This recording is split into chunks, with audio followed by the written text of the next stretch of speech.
ಸ್ನೇಹಿತರೆ ನಮಸ್ಕಾರ. SR YouTube ಚಾನೆಲ್ಗೆ ಎಲ್ಲರಿಗೂ ಸ್ವಾಗತ ಸುಸ್ವಾಗತ ಅಂತ ಹೇಳ್ತಾ, ಸ್ನೇಹಿತರೆ ಇವತ್ತಿನ ವಿಡಿಯೋದಲ್ಲಿ national defence academy Khadakwasla Pune ಅವರಿಂದ ಕೆಲವೊಂದು ಹುದ್ದೆಗಳಿಗೆ ಅರ್ಜಿ ಆಹ್ವಾನ ಮಾಡಲಾಗಿದೆ ಅಂತ ಹೇಳಬಹುದು. SSLC ಪಾಸ್ ಆಗಿದ್ರೆ ಸಾಕು, ಗರಿಷ್ಠ ಅಂದ್ರೆ ನಿಮಗೆ 81,100 ರೂಪಾಯಿ ತನಕ ನಿಮಗೆ ವೇತನವಿರುತ್ತೆ. ಕನಿಷ್ಠ 18 ವಯಸ್ಸಾಗಿರಬೇಕು ಮತ್ತು ಗರಿಷ್ಠ 27 ವಯಸ್ಸಿನ ಒಳಗಿನ ಅಭ್ಯರ್ಥಿಗಳು ನೀವು ಅರ್ಜಿನ ಸಲ್ಲಿಸಿದರ ಲಾಭವನ್ನು ಪಡೆದುಕೊಳ್ಳಬಹುದು. ಒಟ್ಟು 198 ಹುದ್ದೆಗಳಿಗೆ ಅರ್ಜಿ ಆಹ್ವಾನ ಮಾಡಲಾಗಿದೆ ಅಂತ ಹೇಳ್ಬೋದು.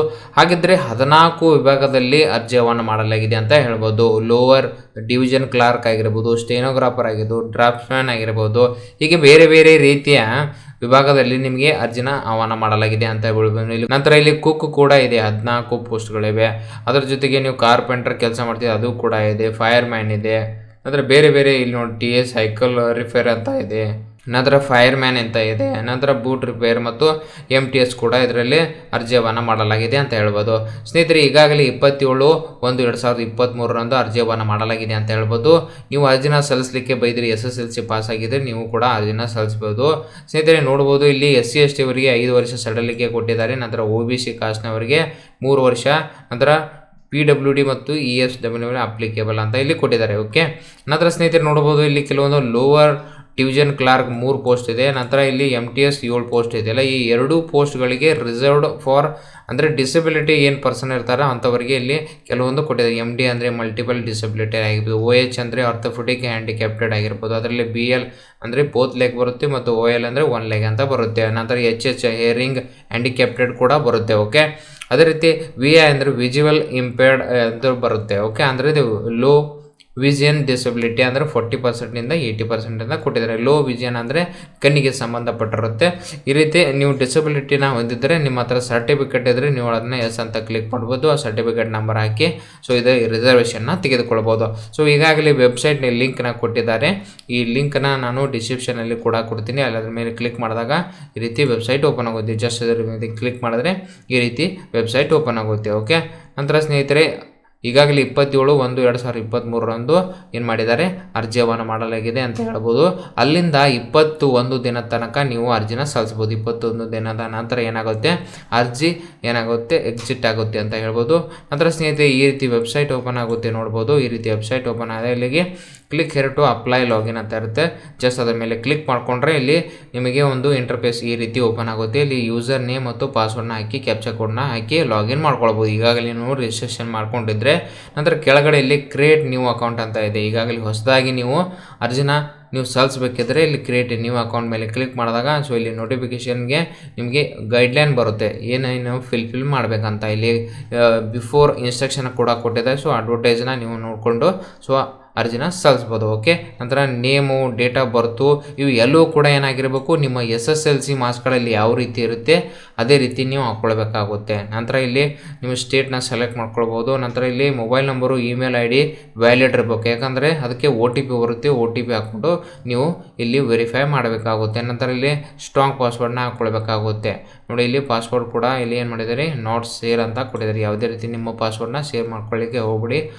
ಪಾಸ್ವರ್ಡ್ ಏನಾಗಿರಬೇಕು, 8 ಡಿಜಿಟ್ ಅದಾಗಿರಬೇಕು, ಒಂದು ಕ್ಯಾಪಿಟಲ್ ಲೆಟರ್ ಆಗಿರಬೇಕು, ಉಳಿದಿದ್ದು ಸ್ಮಾಲ್ ಲೆಟರ್ ಮತ್ತು ಒಂದು ಸ್ಪೆಷಲ್ ಕ್ಯಾರೆಕ್ಟರ್ ಹಾಕೊಂಡು ಉಳಿದಿದ್ದು ನೀವು ನಂಬರ್ನ ಹಾಕೊಂಡು 8 ಕ್ಯಾರೆಕ್ಟರ್ ಆಗಿರಬೇಕು. ಓಕೆ, ನಂತರ ಸ್ನೇಹಿತರೆ candidate are requested to check latest news regularly available on home page ಅಂತ ಕೊಟ್ಟಿದ್ದಾರೆ.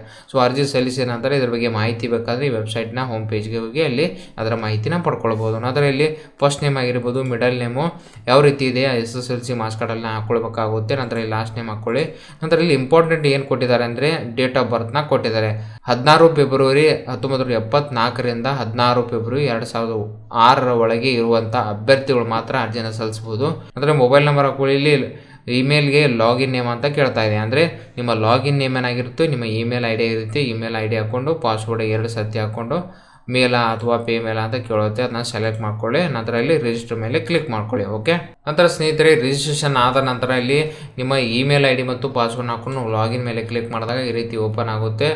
ಈಗಾಗಲೇ ಸಬ್ಮಿಟ್ ಆಗಿರುತ್ತೆ. ನಂತರ ಇಲ್ಲಿ ಆ್ಯಡ್ ನ್ಯೂ ಅಪ್ಲಿಕೇಶನ್ ಮೇಲೆ ಕ್ಲಿಕ್ ಮಾಡಿದಾಗ ಇಲ್ಲಿ ನೋಟಿಫಿಕೇಶನ್ ಬಂದಿರುತ್ತೆ. ನಂತರ ಇಲ್ಲಿ ಕಾರ್ಪೆಂಟ್ರ ಯಾವುದಿರುತ್ತೆ ಅದನ್ನ ಸೆಲೆಕ್ಟ್ ಮಾಡ್ಕೊಳ್ಬೋದು. ಫೈರ್ ಮ್ಯಾನ್ ಸೆಲೆಕ್ಟ್ ಮಾಡಿದ್ದೀನಿ. ನಂತರ ಇಲ್ಲಿ ಕ್ಯಾಟಗರಿ ಬರುತ್ತೆ ನೋಡಿ, ಇಲ್ಲಿ ಫೈರ್ ಮ್ಯಾನ್ ಸೆಲೆಕ್ಟ್ ಮಾಡಿದ್ರೆ ಯಾವುದೇ ಜನರಲ್ ಇರುತ್ತೆ ಮತ್ತು ಬೇರೆ ಸೆಲೆಕ್ಟ್ ಮಾಡ್ಕೊಳ್ಳೋಣ. ಇಲ್ಲಿ ಕ್ಯಾಟಗರಿ ಬೇರೆ ಬೇರೆ ಕೇಳುತ್ತೆ. ಓಕೆ, ಕುಕ್ನ ಸೆಲೆಕ್ಟ್ ಮಾಡಿದ್ರೆ ಇಲ್ಲಿ ST ಅಂತ ಬರುತ್ತೆ. ಸೊ ನೀವು ಯಾವ ಸೆಲೆಕ್ಟ್ ಮಾಡ್ತೀರಾ ಅಲ್ಲಿ ರಿಸರ್ವ್ಡ್ ಇರುತ್ತೆ, SC ST ಯಾವುದಿರುತ್ತೆ ಅದರಲ್ಲಿ ಬರುತ್ತೆ. ಓಕೆ, ಇಲ್ಲಿ ಹೋಗುತ್ತೆ. ನಂತರ ಇಲ್ಲಿ 12th ಎಕ್ಸ್ಪೀರಿಯನ್ಸ್ ಸರ್ಟಿಫಿಕೇಟ್ 2 ಇಯರ್ ಅಂತ ಕೇಳ್ತಾ ಇದೆ. ಓಕೆ, ನೀವೇನು ಮಾಡಿದ್ದೀರಾ ಇಲ್ಲಿ ಕುಕ್ ಸೆಲೆಕ್ಟ್ ಮಾಡಿದರೆ ನಂತರ ಇದು ಕೇಳ್ತಾ ಇದೆ 12th ಎಕ್ಸ್ಪೀರಿಯನ್ಸ್ ಸರ್ಟಿಫಿಕೇಟ್ ಕೇಳ್ತಾ ಇದೆ 2 ವರ್ಷ. ನಂತರ ITA ಸರ್ಟಿಫಿಕೇಟ್ ಎಕ್ಸ್ಪೀರಿಯನ್ಸ್ ಸರ್ಟಿಫಿಕೇಟ್ ಅಂತ ಕೇಳ್ತಾ ಇದೆ. ಓಕೆ, ಸೊ ಬೇರೆ ಏನಾದರೂ ಸೆಲೆಕ್ಟ್ ಮಾಡಿದ್ರೆ ಕೇಳಲ್ಲ. ಓಕೆ, ನೀವು ಇಲ್ಲಿ MTS ಸೆಲೆಕ್ಟ್ ಮಾಡಿದ್ರೆ ಸೊ ಇಲ್ಲಿ 10th ಮಾತ್ರ ಕೇಳುತ್ತೆ. ಓಕೆ, ಸೊ ನಂತರ ಇಲ್ಲಿ ನಿಮ್ಮ ಪರ್ಸನಲ್ ಡೀಟೇಲ್ಸ್ ಬರುತ್ತೆ, ಎಲ್ಲವನ್ನು ಫಿಲ್ ಮಾಡಿ. ಎಜುಕೇಷನ್ ಡೀಟೇಲ್ಸ್ ಕೇಳುತ್ತೆ, SSLC ಎಲ್ಲಿರುವಂಥ ಮಾಹಿತಿ ಫಿಲ್ ಮಾಡ್ಕೊಳ್ಳಿ. ನಂತರ ಇಲ್ಲಿ ಅದರ್ ಡೀಟೇಲ್ಸಲ್ಲಿ ನಿಮ್ಮ SC ST ಚೂಸ್ ಮಾಡಿದರೆ ನಿಮ್ಮ RD ನಂಬರ್ ಕೇಳುತ್ತೆ, ಅದನ್ನ ಫಿಲ್ ಮಾಡ್ಕೊಳ್ಳಿ.